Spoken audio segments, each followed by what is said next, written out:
a quiet space, time in nature, silence. Hiking, meditation, the half hour in the morning before anyone else in the house wakes up. Fishing, enjoying a cup of tea or coffee with a friend, the sound of the ocean, of waves lapping on the shore. Gardening, 10 whole minutes without your 2 toddlers.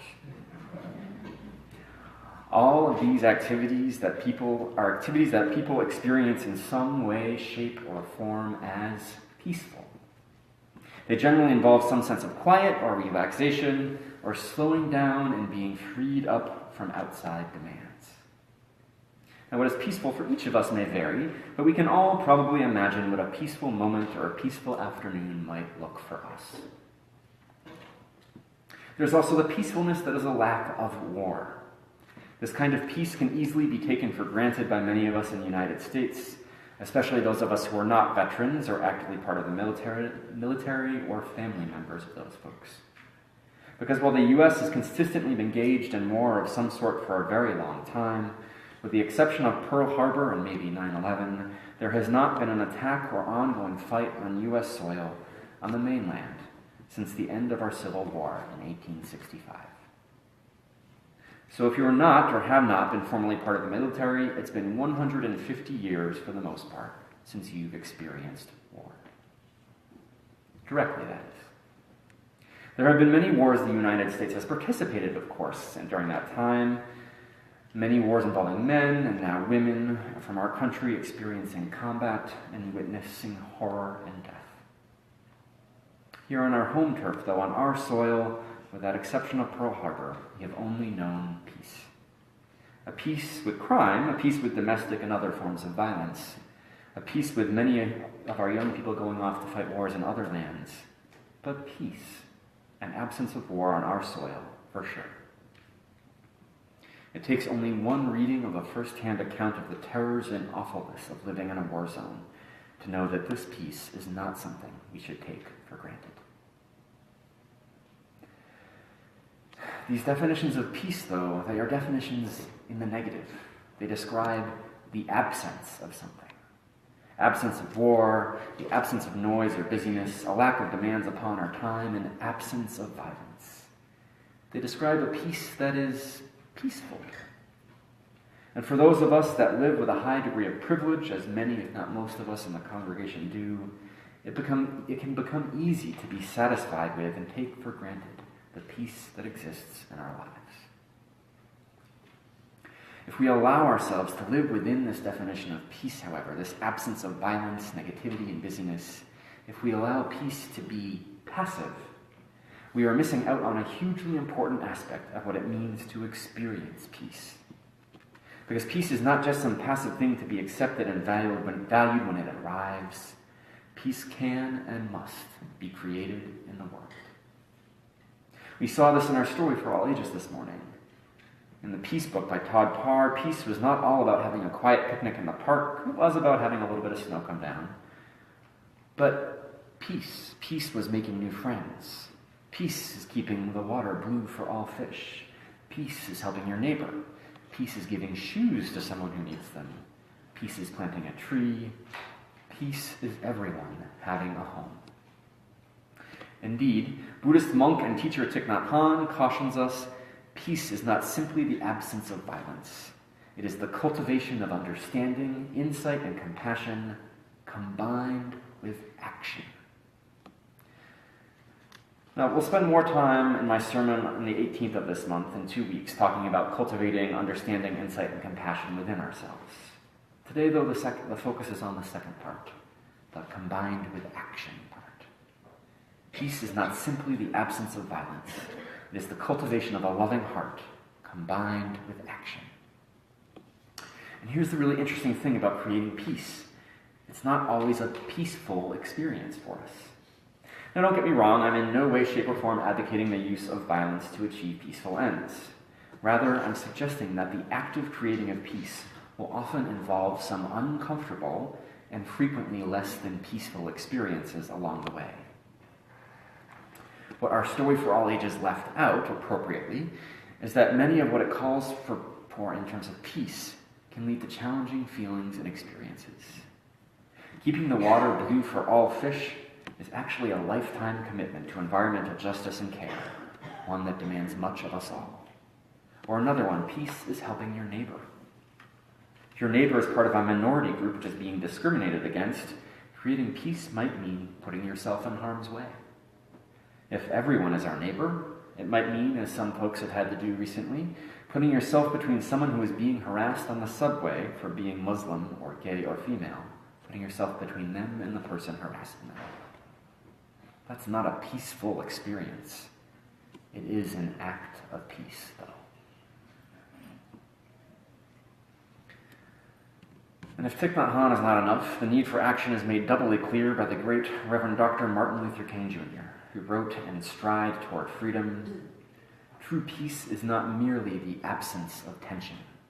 It is the presence of justice." This is, in fact, why peace isn't something that just happens. It's why we're called to actively create peace. The absence of war, the absence of overt physical violence occurring on a regular basis can lead to a false sense of what's really going on. Especially for those of us who live with a significant amount of privilege, this false peace is too often an illusion that masks the violence of oppression and injustice. True peace, meaningful peace, isn't something that magically happens. It's not something we count ourselves lucky to magically stumble into 15 unscheduled minutes of quiet time. True peace is something we must act to create. I'll share a story from Razit Brown, a Unitarian Universalist young adult, that further illustrates this point. He shared, "I started attending anti-racism and anti-oppression workshops when I was 14 years old. That's when I met ministers who said they were involved in social justice. I had heard the term social justice before, but I didn't really know what it meant. Then I went to Sierra Leone in Africa, which is where my mom is from. Freetown, Sierra Leone, was eerily like a serf system. You had people who had money, and the only way people without money could get money was to work for the people who had it, as servants or something else. I visited at Christmas, and this opened my eyes to how socialized and corporatized Christmas is in the United States. Don't get me wrong, I love Christmas, but at the time, Sierra Leone was the poorest nation in the world. And I had seen poverty before, but I had never seen poverty like that before. There was no sanitation, the electricity went in and out, and there were literally kids starving in the streets. Christmas in that setting was completely different. I had these feelings of knowing that I wanted to do something, but what could I do? I was only 15 at the time. I could have given away all of my money to the people in the streets, but then there would have been more people asking for more money the next day. I believed that the world was really great, but I was seeing that the world wasn't the same for everybody, like it should be, which got me thinking. Then one day at a house down the road from where my aunt lived, I saw that a little boy was really cut up and hurt after falling out of a tree. He was probably 3 years old, and I asked his older brother, who was around 18, to take him to the hospital. It turned out that the family didn't have the money for a hospital trip. Well, I saw the little boy a few times over the next couple of days, and he wasn't looking good at all. And then I walked past their house, and I saw this little boy lying in a pool of his own vomit, with flies all around him, and he was green. He had gangrene. And it just hit me. Oh, this is how little kids die. This is what a high child mortality rate looks like. This is something that actually happens in the world. And I went straight to my aunt, who I knew had the money, and asked her to help this family by giving them money for the hospital. She did, and 3 days later, this little boy was running around like nothing had ever happened. And that's how I started to figure out what social justice means, and that it begins with me, with all of us. To me, peace isn't about feeling good all the time. It's about making tough decisions. I look at the 7 principles as a litmus test. They don't tell you what to do. No higher power figures it out for you. You can't take the easy way out. You've got to figure it out for yourself. Razit Brown's challenge is one we must take up today. Peace isn't about feeling good all the time. It's about making tough decisions. You've got to figure it out for yourself. As Robert Fulghum said, peace is not something you wish for. It's something you make, something you do, something you are, and something you give away. And so I ask, what kind of peace are you going to make? What kind of peace are you going to do? What kind of peace are you going to be? What kind of peace are you going to give away?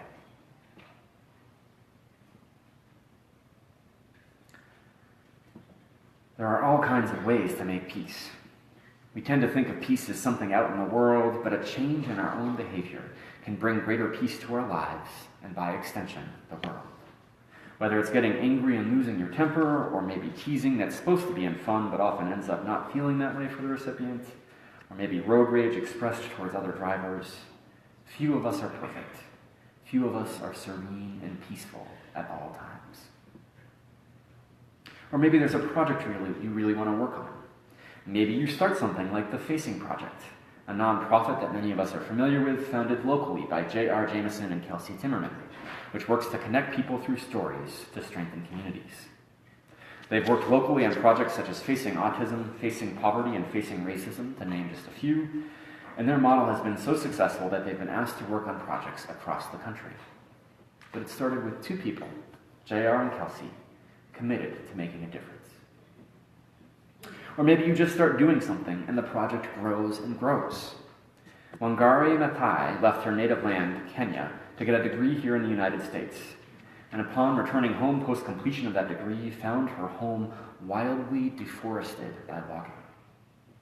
She began by planting 9 trees in her backyard, and then, a little later, started planting trees locally, beginning a process that would actually spread across the entire continent of Africa, gaining the name Trees for Peace, and eventually earning Wangari a Nobel Peace Prize herself, the first African woman to receive one.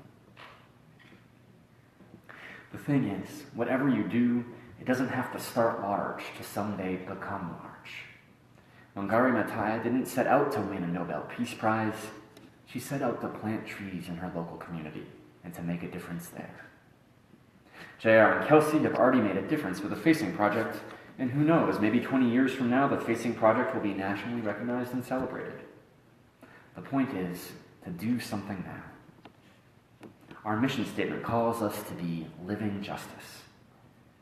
What kind of peace are you going to live into being in your own life? As is true of many liberal folk, we Unitarian Universalists are awfully good at saying all the right things, making all the right proclamations, and then too often, not always, but too often, falling short of actually taking action. As Thich Nhat Hanh reminds us, words and thoughts concerning compassionate action that are not put into practice are like beautiful flowers that are colorful but have no fragrance. Let us not be beautiful, colorful flowers that have no fragrance. Let us take a moment now to think about what each and every one of us can do to sow a seed of peace in the world. I'm not saying we each need to go out and change and transform the whole world tomorrow, though if someone wants to sign up for that, that's great, all the more power to you. I am asking that we commit to one thing that we can do today, right now, over the next few weeks and months, to sow a seed of peace in the world to help make the world a better place. Because to pretend like we can't make a difference is to give up the power we have to create change in the world. Now, we are, of course, already more than flowers with no scent here in our church. We do good deeds and good works in the world. But especially given the ignorance and prejudice that has been given permission to grow and flourish with the results of the election, especially given the ignorance and prejudice which is almost certainly going to be confirmed into cabinet positions, some of the highest seats of power in our country, now more than ever, we need to do things to create peace. And not a peaceful peace, not a peace where we sacrifice what is right for the sake of getting along. We need to create and live into being a just peace, one that is not the absence of tension, but the presence of justice. And as Razik Brown named, it begins with us, right here, right now. In our reading this morning from his book, Creating True Peace, Thich Nhat Hanh told us that peace requires strength and practice, particularly in times of great difficulty. Practicing peace, especially in times of war, requires courage.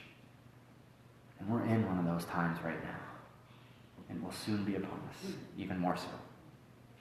These times call on us more now than ever to practice peace, to live peace, and to sow seeds of peace. Now, this, of course, is not to be done with violence, physical or verbal. Practicing peace, living peace, sowing seeds of peace are acts done out of love and compassion. Which doesn't mean that we'll feel peaceful the entire time. Doesn't mean all of our experiences will be peaceful. Some of them may be anything but. Our practicing peace must come from love, though. For as Reverend Dr. King reminds us, hatred and bitterness can never cure the disease of fear. Only love can do that. Let us then, friends, as we go about our days and lives, let us practice, live, and sow the seeds of peace. Peaceful peace is, of course, a good thing to embrace. We all need it. Peace as the absence of war is also a worthy goal to pursue. And we must also embrace the peace that is not peaceful, the many deeds, small and large, that are active, not passive. The many deeds, some of which will not feel peaceful to us as we try to change our behaviors or as we stand on the side of love in the face of ignorance and prejudice. May we intentionally practice, live, and sow seeds of peace in our lives. May you practice, live, and sow seeds of peace.